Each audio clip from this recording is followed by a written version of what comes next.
There's a rule of thumb survivalists often quote: 3 minutes without air, 3 days without water, 3 weeks without food. Sounds clean, but that last one, it's a lie, because 72 hours without water isn't just about feeling thirsty, it's about watching your brain begin to eat itself while you're still conscious, and nobody talks about that part. This isn't just about survival in the desert.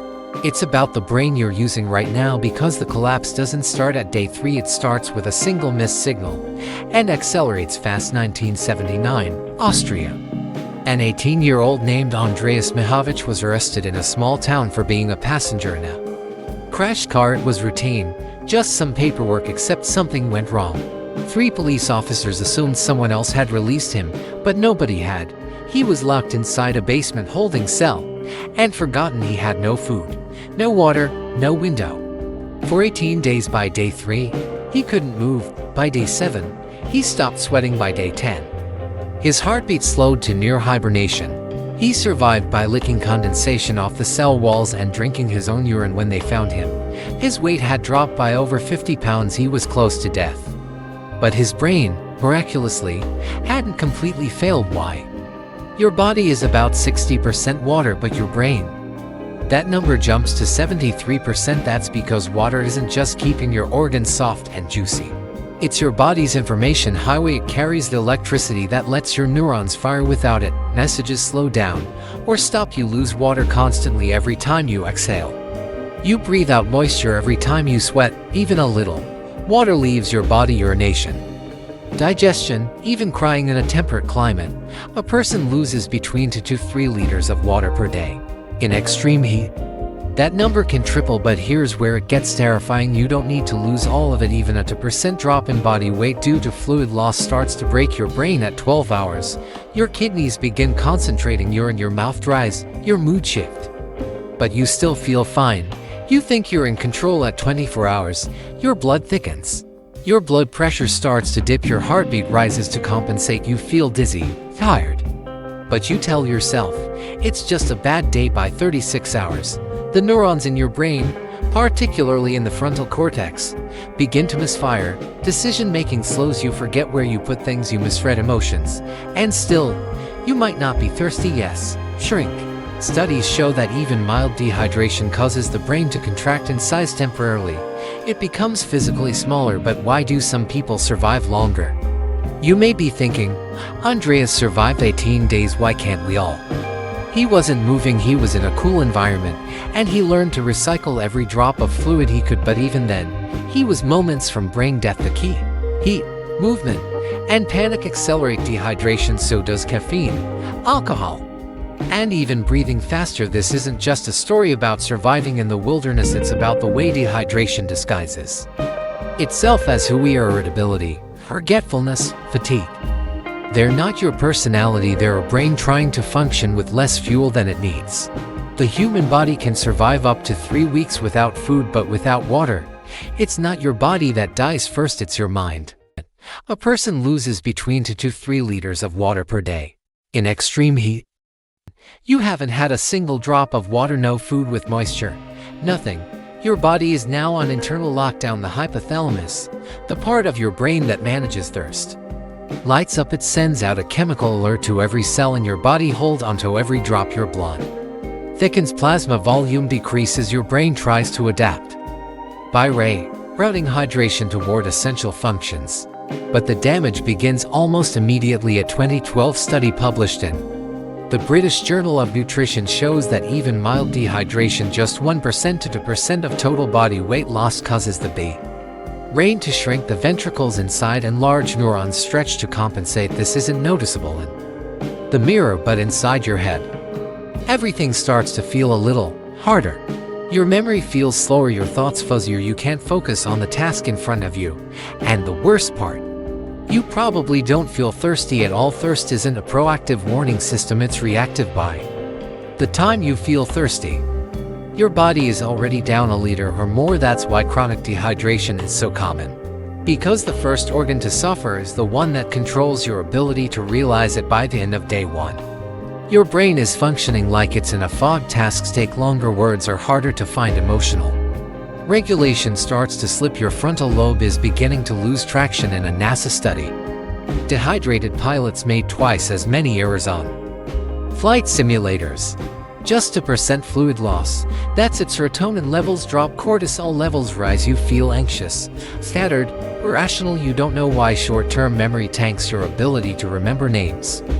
Facts. Directions gone, not because you're stupid, because your brain is dry. This is only the first 24 hours and already, your identity is starting to come apart.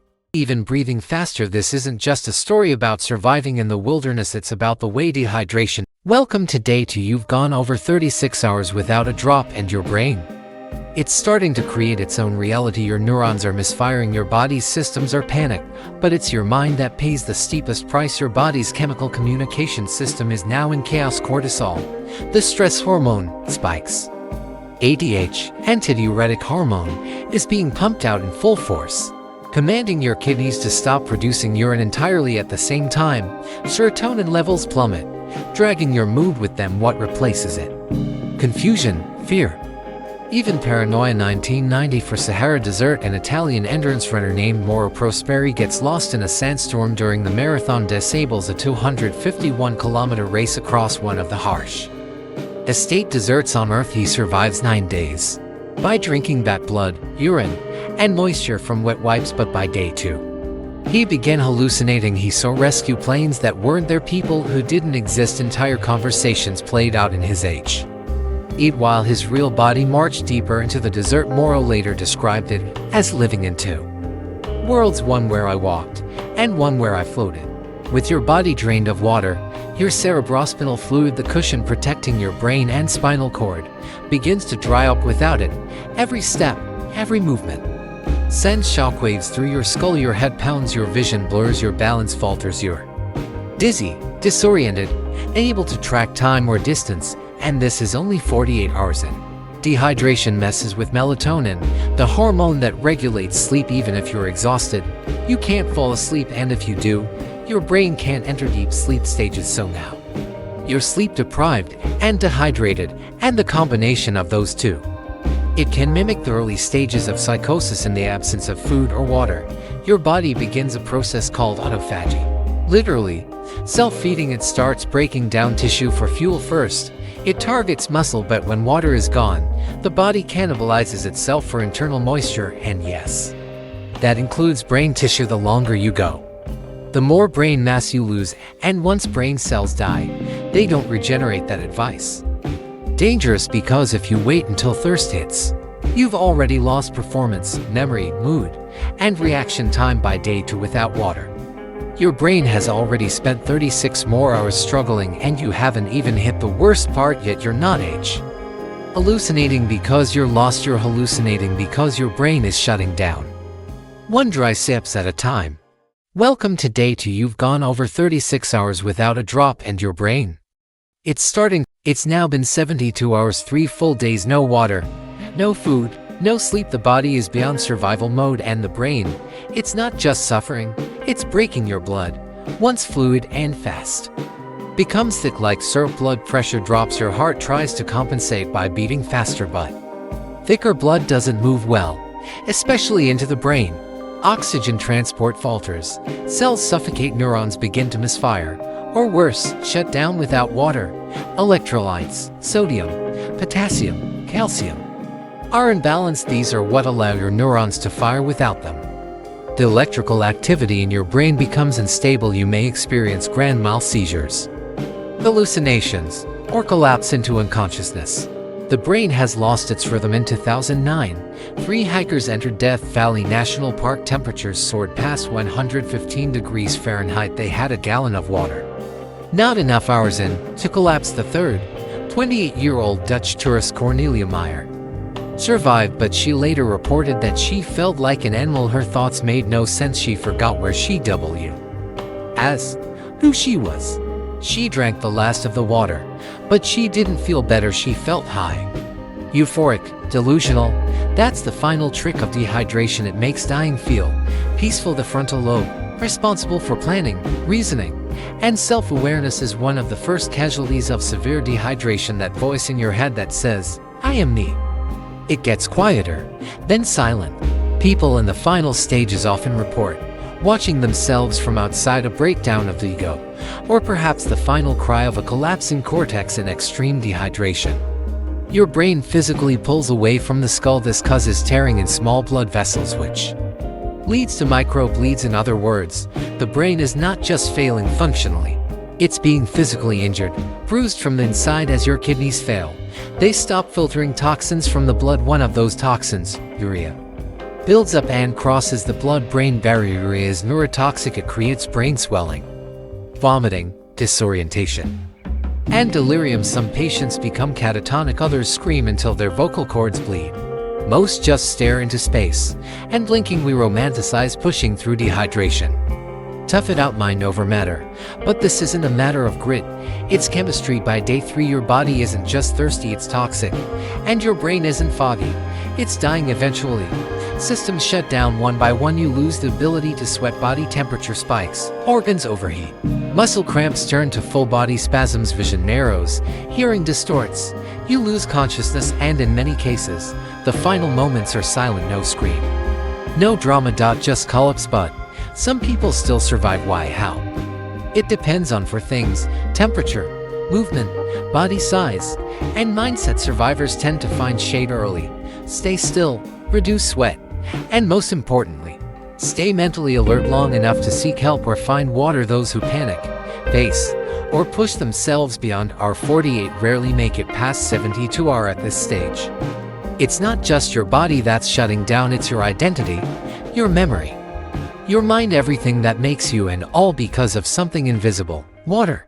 3 hikers entered Death Valley National Park. Temperatures soared past 115 degrees Fahrenheit. Salt. It's not just a seasoning, it's electricity. Your brain runs on charged particles: sodium, potassium, calcium, minerals that conduct the currents between neurons. Without them, your thoughts literally short-circuit. Here's a harsh truth: drinking plain water when you're severely dehydrated can actually make things worse, because your body doesn't just need water, it needs the right balance between water and salt. Without it, your blood becomes too diluted, and your brain starts to swell. This is called hyponatremia, and it can be just as deadly as dehydration. Elite soldiers, astronauts, and endurance athletes follow strict hydration protocols. They don't just drink water, they mix it with salt and sugar in precise ratios. Why?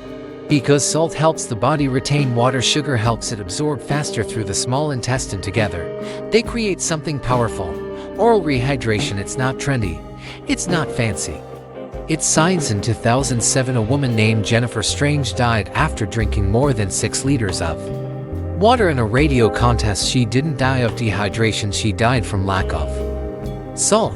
Her brain swelled, her cells burst, and by the time symptoms appeared, it was too late. Hydration isn't about guzzling gallons, it's about balance. Sodium regulates nerve function, muscle contraction, and blood pressure, but its most important job, acting as the brain's electrical switch. When your sodium levels drop, your brain signals slow, reaction time increases, memory fades, mood collapses, and when sodium disappears entirely, the brain can't reboot. Without water, the brain dies, but without salt, the brain forgets how to live. Salt. It's not just a seasoning, it's electricity. Your brain runs on charged particles, sodium. Let's bust some myths, because some of the most dangerous ideas about hydration are the ones that sound responsible. Drink 8 glasses of water a day. You've heard it, but there's no science behind that. Number 2. Origin. A 1945 nutrition report recommending 2 liters of fluid per day, but here's the part people forget: it also said most of that comes from food. Fruits, vegetables, soup, tea, even bread contain water. We eat our hydration just as much as we drink it. Yes, caffeine is a diuretic, but in moderate doses. Coffee and tea do hydrate you. The fluid in the drink outweighs the small water loss from caffeine. So unless you're pounding espressos by there, that morning cup isn't dehydrating you, it's helping. We've been trained to fear yellow pee. But here's the truth: perfectly clear urine might mean you're overhydrated. Pale straw color, that's ideal. Clear as water, you're likely flushing out electrolytes your body needs. This one is deadly. Overhydration, also called water intoxication, happens when you drink more water than your kidneys can process. Your sodium levels drop, your brain swells, you collapse. It's rare, but it happens especially among marathon runners, military trainees, and overzealous water drinkers. False. Everyone loses electrolytes through sweat, urine, even breathing if you're outside in heat. Inside under air conditioner, or even just stressed, you're losing more than you think. Electrolyte needs vary, but the myth that only gym rats need them. Dangerous. Your hydration needs depend on climate, diet, activity, and even mental stress. There is no one-size-fits-all rule. In cold environments, people drink less and silently dehydrate in dry climates. You can lose water through your breath without noticing, and when you're anxious, your cortisol levels spike, your heart rate rises, and your body burns through water faster. We said it before, but it bears repeating. Thirst is a lagging indicator. By the time you crave water, your brain function has already declined. You've already lost performance, accuracy, and emotional control. Hydration is not reactive, it has to be proactive. Drink before you're dry. Think before you're thirsty, because hydration isn't just about survival, it's about staying who you are. Let's bust some myths, because some of the most dangerous ideas about hydration are the ones that sound. Modern life is engineered for convenience, but it's also engineered to dry you out. We're more connected, more efficient, more comfortable than ever, and yet we're silently dehydrating. Every single day air conditioners cool the air by removing moisture. It's why they produce condensation. That same process also dries out your lungs, your skin, your eyes, and yes, your brain. Indoor spaces often have lower humidity than deserts, and the more time you spend inside, the less you notice you're losing water just by breathing. The average adult spends over 7 hours a day looking at screens, and when we're focused, we blink less, breathe shallowly, and ignore thirst. Stress compounds it. Cortisol, the stress hormone, raises your heart rate and body temperature, which increases water loss. But stress also tricks your brain into ignoring internal signals like thirst. You're not lazy. You're distracted. Processed food, crackers, chips, protein bars, contains almost no water. Compare that to fresh fruits or vegetables, which can be up to 90% water. Modern diets often remove one of the biggest sources of hydration, your plate. Even healthy eaters can't forget this. A kale chip isn't the same as a cucumber. Hustle culture glorifies skipping meals, gulping coffee, and working through breaks. Hydration becomes an afterthought. It's baked into our routines. Meetings without water, cars without bottles, public spaces with no fountains. We've made hydration inconvenient and then forgotten that's not normal. What does modern dehydration look like? It looks like afternoon brain fog, like irritability at dinner, like skipping workouts because you're too tired, like forgetting why you walked into a room. It looks like you and me and almost everyone you know. Studies show that just 2% body water loss, barely enough to trigger thirst, impacts your mood, memory, and motor skills. 2%. That's the difference between a good day and a meltdown. You don't have to be stranded in a desert. Your own apartment can do the job just fine. You're not falling apart, you're just falling dry. And you've been doing it for years. Sip by forgotten sip. Modern life is engineered for convenience, but it's also engineered to dry you out. We're more connected, so you've gone without water for too long. You're foggy, forgetful, maybe even hallucinating. What now? Can your brain come back? Yes, but only if you give it what it really needs. We've said it before. Plain water isn't the full solution when your body is dehydrated. You need electrolytes, especially sodium, to help your cells actually absorb the water. Rehydration works best with a mix of salt, water, and glucose. It's called oral rehydration therapy, and it's saved millions of lives from cholera, heat stroke, and diarrhea if you've been dehydrated for hours or days. Don't guzzle all at once. Sip steadily. The small intestine absorbs water best in small doses too much too fast can overwhelm your system. Most rehydration happens in the first 1-2 hours, but full neurological recovery takes time. Your brain needs rest, fuel, and circulation to bounce back. In a study from the University of East London, participants who drank just 300 milliliters of water saw a 14% increase in reaction time. Another MRI-based study showed that the brain physically re-expands. Yes, it plumps back up. Within hours of proper hydration, the change isn't just physical. Memory improves, focus returns, mood stabilizes. Water-rich foods matter. Cucumber, watermelon, lettuce, zucchini. Tomatoes. These can be over 90% water by weight. Smoothies, soups, bone broth, all combine fluid with electrolytes and nutrients. You don't have to drink 3 liters of water a day if your food is doing half the work. Lifestyle habits that work. Start your day with a glass of water. Before coffee, pair water with meals. Use sea salt or electrolyte mixes in hot weather. Drink water before you're thirsty, not after. Use a humidifier in dry rooms. Hydration is a rhythm, not a reaction. Your brain is incredibly plastic, capable of recovery, adaptation, and growth. Once rehydrated, your neurochemistry starts to balance. Serotonin rises, cortisol falls, and executive function returns. People report feeling clear, lighter, and normal, not because they slept better or ate more, but because their brain finally had water. You are 73% water, but you are 100% choice, and every sip you take is a step back to who you really are.